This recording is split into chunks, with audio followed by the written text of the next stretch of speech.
ठिकाणी हा जो मोर्चा आहे तो मोर्चा शिक्षकांच्या प्रश्नासाठी नाही, मला पत्रकार बांधवांना सांगायचं आहे.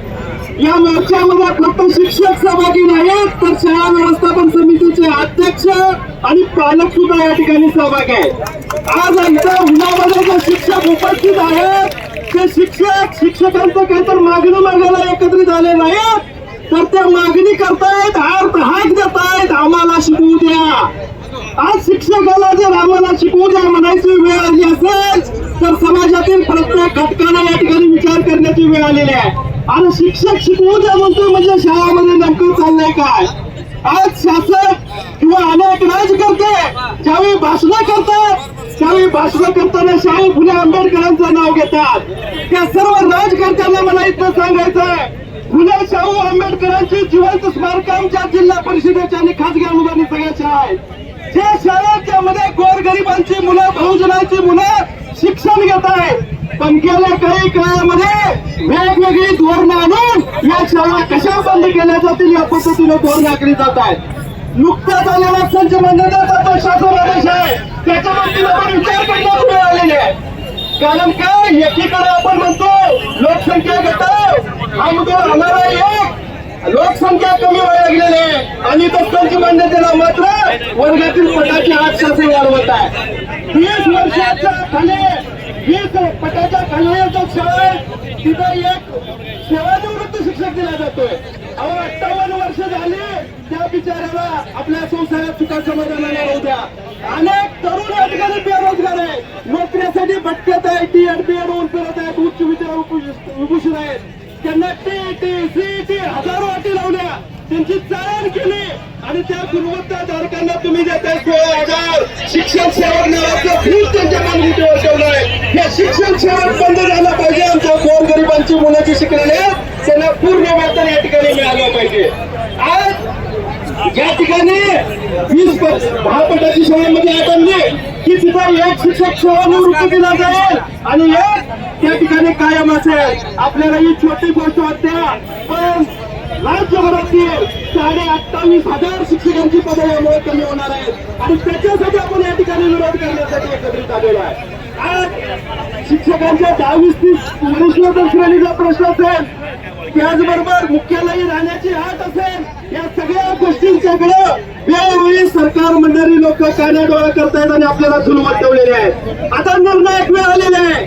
आतापर्यंत आपण परीक्षा मुलांच्या घेतल्या, पण आताच्या सत्ता घेतलेल्या आहेत त्यांच्या परीक्षेची वेळ आलेली आहे आणि या ठिकाणाहून आपण त्यांना सांगूया, जर तुम्ही आमच्या प्रश्नाचा विचार गांभीर्यानं केला नाही, तुम्ही आमच्या तोंडाला जर पानं पुसली तर 2024 मध्ये हा समस्त सुशिक्षित वर्ग मग जो टीएड होऊन नोकरीच्या भटकंतीत आहे, ज्या पालकांच्या मुलांना ऑनलाईन कामांच्या मुळे अरे किती उपक्रम, ज्या बहुजनांची मुलं ज्या शाळेत शिकले जात आहे त्या उपक्रमांच्या नावाखाली विद्यार्थ्यांची गुणवत्ता दाखवण्याचं काम त्या ठिकाणी केलं जात आहे.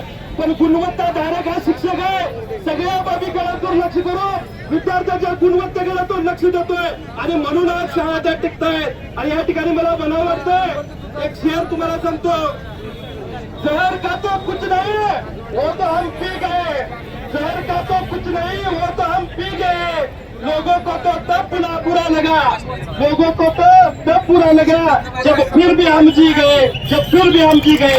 आज इसकी वाईट बोलणं वेगवेगळ्या उपक्रमांच्या माध्यमातून, वेगवेगळ्या धोरणांच्या माध्यमातून बहुजनांच्या शाळा संपवण्याचा प्रयत्न केला जात असताना ही जी सगळे शिक्षक मंडळ आहेत त्यांनी दिलेलं जो योगदान आहे त्या योगदानाच्या बरोबर आज जिल्ह्यामध्ये जर बघितलं तर याच शाळेतील मुलं सर्वोत्तम आहेत, याच शाळेत टिकून आहेत. भारत स्वतंत्र झाल्यापासून संच मंडळाचे नियम अशा पद्धतीनं बदललेले आहेत, ते गेल्या 2-3 वर्षात बदललेले आहेत. आता आपण या सगळ्या गोष्टीला तीव्र विरोध करून या समस्त शिक्षकांच्या वतीने या ठिकाणी आम्ही इशारा देतो, तात्काळ 15 मार्चचा जो शासन आदेश आहे तो रद्द करावा, रद्द करा, रद्द करा, रद्द करा, रद्द करा. त्याचबरोबर या ठिकाणी आपल्या ज्या विविध मागण्या आहेत त्या होणारच आहेत. पण माझी या ठिकाणी विनंती आहे, सगळ्यांनी मोबाईल मध्ये आपण त्या व्हॉट्सअप ग्रुपवर व्यक्त झालोय, अजूनही काही जर वाद बघायला लागल्या काय होतंय सगळ्यांनी व्हॉट्सअप ग्रुप मध्ये लेफ्ट व्हा. कुठलीही ऑनलाईन माहिती आज निश्चय करू आपण. आम्ही ऑनलाईन माहिती देणार नाही, महिना केला एकदा काय आहे त्यामुळे सांगा. आज आम्ही रोज उठून तुमचा मेसेज आणि तुमचं उत्तर द्यावं नाही. आमचा जॉब चार्ज विद्यार्थ्यांना शिकवण्याचा आहे. आमचं काम माहिती भरणं, संगणकीकृत तुमच्या नुसतं सॉफ्ट कॉपी द्या, हार्ड कॉपी द्या, हे सगळे धंदे बंद आजपासून. आणि आपण असा एक निश्चय करू की या निमित्तानं आपण आपल्या वर्गामध्ये मोबाईल वापरायचा बंद करू. कारण या मोबाईलच्या निमित्तानं शिक्षकाची प्रतिमा टाळण्याचं काम चाललंय. शासनाच्या कामासाठी आपण वापरायचं आणि ना आपलं होतंय. तर ह्या सुद्धा गोष्टी आपण करूया. समन्वय समितीने अतिशय चांगलं या ठिकाणी नियोजन केलं. अविनाश ताटे असतील, अमोल माने सर असतील आणि स्वप्नील भंडार सर असतील, या सगळ्यांनी वेगवेगळ्या संघटनेच्या सगळ्या अध्यक्षांना घेऊन एक अशा चांगलं नियोजन केलं. आणि या उन्हाच्या रकात ऑक्टोबर सुरू होत्या, त्यामध्ये सुद्धा आमच्या महिला भगिनी ताकदीने उपस्थित आहेत. त्यांच्यासाठी एकदा जोरदार टाळ्या वाजवू आणि एक घोष आणू. एकच विषय, शिक्षक एकजुटीचा, शिक्षक एकजुटीचा, शिक्षक एकजुटीचा. यानंतर आपल्या सांगली जिल्हा प्राथमिक शिक्षक बँकेचे सन्माननीय चेअरमन विनायक शिंदे सर यांना विद्यार्थी आपलं मनोगत व्यक्त करतात. तमाम शिक्षक बंधू भगिनींचं नेतृत्व करणाऱ्या सर्व समन्वय समितीच्या पदाधिकाऱ्यांचं, सर्व संघटनांच्या अध्यक्षांचं मनापासून अभिनंदन करतो. चांगल्या मोर्चाचं नियोजन केलं. आता ज्या ज्या वर्षाने राज्य शासनाच्या धोरणाच्या विरोधात जे जे निर्णय घेतले, राज्यानं जे निर्णय घेतले त्या धोरणाच्या विरोधात बऱ्यापैकी वाचता बऱ्याच जणांनी केलेली आहे. मी सगळ्यांना आपल्याला विनंती करतो, ज्यांनी ही धोरणं आखलेली आहेत आणि ज्यांनी ही धोरणं निर्णय घेतलेले आहेत, त्यांना येणाऱ्या आचारसंहिता लागल्यानंतर जे इलेक्शन आहे यात आपण धडा शिकवायसाठी सगळ्यांनी एकदा हात वर करा. सगळ्यांनी आपण सगळ्यांना माझी नम्र विनंती आहे, शासन आत्ताचं शासन आहे, गेले अनेक वर्षापासून यात अनेक मानसशास्त्र जन्माला आलेले आहेत. आपण मुलांना सांगतो लवकर उठा, व्यायाम करा आणि शाळेला जावा. शासनावर निर्णय घेतलाय, मुलांची झोप पूर्ण होत नाही आणि 9 ते वाजता सकाळी शाळा भरवा. अखंड महाराष्ट्रामध्ये 25 सप्टेंबरला कालच्या मोर्चा झाले. त्या मोर्चानंतर शिक्षण मंत्री महोदयांनी बैठक घेतली. त्या प्रश्नाला प्रश्न शिक्षकांना दिलेले आहे. मी तुम्हाला करेन आता सुद्धा उद्या मंगळवार किंवा बुधवारी सुद्धा मंत्री महोदय अजून बैठक घेण्याची शक्यता आहे. या बैठकीमध्ये जे शासन निर्णय काढलेले आहेत, गोरगरिबांच्या मुलांचं शिक्षण हिसकावून घेण्याचा जे उद्योग शासन करत आहे, यांना आपण धडा शिकवला पाहिजे. यासाठी आपली सगळ्यांची एकजूट महत्वाची आहे. याबरोबर जसं शासन आपल्याला दुर्लक्ष करावं लागलंय, तसंच तुम्हाला सगळ्यांना माझे आव्हान आहे तुम्हाला, आता आपल्या जिल्हा परिषदेने जे 2-3 निर्णय घेतलेले आहेत ते आपल्या सगळ्याला मान्य आहेत का? सकाळच्या शाळेचा अखंड महाराष्ट्रामध्ये सकाळच्या शाळा 7 ते 11 द्या.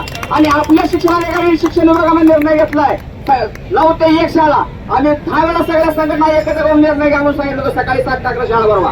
एकदा असाच मोर्चा या जिल्हा परिषद शिक्षण विभागाच्या धोरणाविरोधात आपल्याला करावं लागेल. दुसरा विषय आपल्याला असा आहे, आता जे डायटचे प्राध्यापक, डायटचे प्राचार्य यांना काही काम नाही. महाराष्ट्रातली सगळी डायट झाली पाहिजे.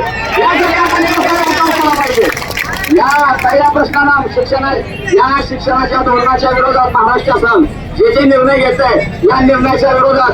आणि मगाशी काय जर सांगितलं, वयाची 58 वर्ष झाल्यानंतर मुलांनी नातवंडात बायको पोरामध्ये ह्याच्यामध्ये निर्माण करायला लागले. आणि रोज नोकरी, आता कौशल्य विकास काढलाय. लोकांना पाणी बसवायचे 10 हजार देतो नुसतं हवाले. अरे बोलो हिंडायला लागले लोक, त्यांना नोकऱ्या रिटायर झालेल्या लोकांना तुम्ही नोकऱ्या द्यायला लागलाय. काही गरज नाही, अशाने जास्त वेळ आपला न घेता. पण मी तुम्हाला पुन्हा विनंती करतो, या महाराष्ट्रामध्ये जिल्हा परिषदच्या आणि पंचायत समितीच्या निवडणुका लांबल्यामुळं जिल्हा परिषद प्रशासनामध्ये फार मोठे हे आलेलं आहे. याचं हे आपल्याला उत्तरून काढायचं असेल तर तुम्ही सगळ्यांनी शिक्षकांनी कर्मचाऱ्यांनी एकत्र येऊन या शिक्षण विभागांना जिल्हा परिषद घेतलेले निर्णय आपल्याला रद्द करण्यासाठी पुन्हा एकदा आपल्याला एकत्र यावं लागेल. शासनाच्या धोरणाचा निषेध करून आपण असेल ताकद दाखवूया. येणारे 2-3 दिवसाचे निर्णय आपल्यासारखे नाही झाले तर उद्याच्या निवडणुकीमध्ये आपल्याला कुणी निर्णय घेतले त्याला जागा दाखवायची वेळ आपल्या आलेला आहे. एवढं बोलतो आणि सांगतो. जय हिंद, जय महाराष्ट्र.